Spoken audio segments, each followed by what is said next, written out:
नमस्कार, उज्ज्वला किचन मध्ये तुमचं स्वागत। आज मी साबुदाण्याचे रोल बनवणार आहे।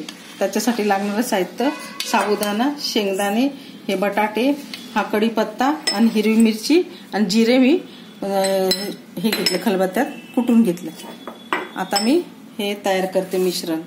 आता मी बटाटा साबुदाणा टाकून घेतला ताटामध्ये आणि आता मी हे एकदम मोकळा झालेला आहे आणि हे बघा एकदम फुटतो, हे बघ एकदम असा पूर्ण हे झाला। आता बटाटे मी असे कुस्करून टाकणार आहे याच्यात। बटाटे असे कुस्करून घालते, किसत नाही, किसून नको, थोडेसे दिसले पाहिजे मग चांगले वाटत। आता हा बटाटा आहे ना असा कुस्करून याच्यात 4 बटाटे मी घातले। पत्ता आहे, हा कढीपत्ता ह्याच्यातून आता हे काढलं मी।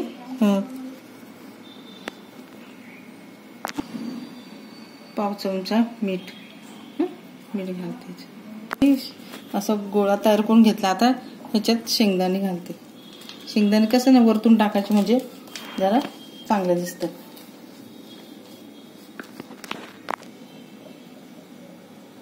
आता हे असं चांगलं मळून घेतलं मी, मीठ वगैरे सगळं घातलेलं आहे। आता एक जीव झालेलं आहे। आता फक्त शेंगदाणे घातले ना म्हणून ते वरतून तर त्याच्यामध्ये झाले पाहिजे ना शेंगदाणे एकत्र, म्हणून मी हे पण असे रोल मी बनवले। असे हाताने अशा हातावर घ्यायचे, असे रोल होतात हे बघा, असे दोन्ही हाताने असे रोल बनवायचे दोन्ही हाताने। छान बनला बघा। 1 2 3 आता तेल तापलं। आता हे रोल मी आता तेलामध्ये सोडले। जेवढे मावतात ना तेवढे कमी याच्यातच आधी थोडस त्याला होऊ द्या आणि मग नंतर मी आता एक घातलेले बघा तळताय छान। थोडा मीडियम गॅस करून तळते। आधी स्लो होता पण तेल तापलेले जास्त। आणि हे एक रोल खूप खायला क्रिस्पी असतात, छान लागतात एकदम। आता मी आता होत आले, झाले आता।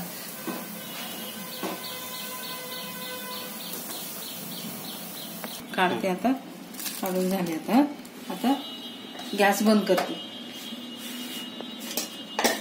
प्लेट सजव।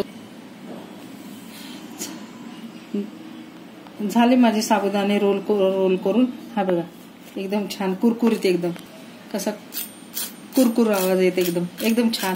हे साबुदाणे असे मस्त छान रोल झाले। हे दही आहे, दह्यासोबत खा, चटणी सोबत खा, पण दह्यासोबत खूप छान लागतात म्हणून मी दहीच ठेवलं। थोडं गोड आणि हे तिखट करायला खूप सोपे आहे, मुलांना खूप आवडतात आणि मी नेहमी बनवत असते। माझ्या मुलांना असे आवडतात, मी त्याच पद्धतीने बनवले। तुम्ही पण करून बघा, तुमच्या मुलांना पण आवडेल। खायला खूप अप्रतिम लागतात आणि चांगले लागतात, टेस्टी लागतात। आणि माझ्यासारखे रोल्स बघून साबुदाण्याचे रोल करून बघा। आवडले तर लाईक करा, सबस्क्राईब करा, कमेंट करा। कमेंटमध्ये मला सांगा। माझा व्हिडिओ पूर्णपणे बघा। व्हिडिओ पूर्णपणे बघितल्याबद्दल थँक्यू।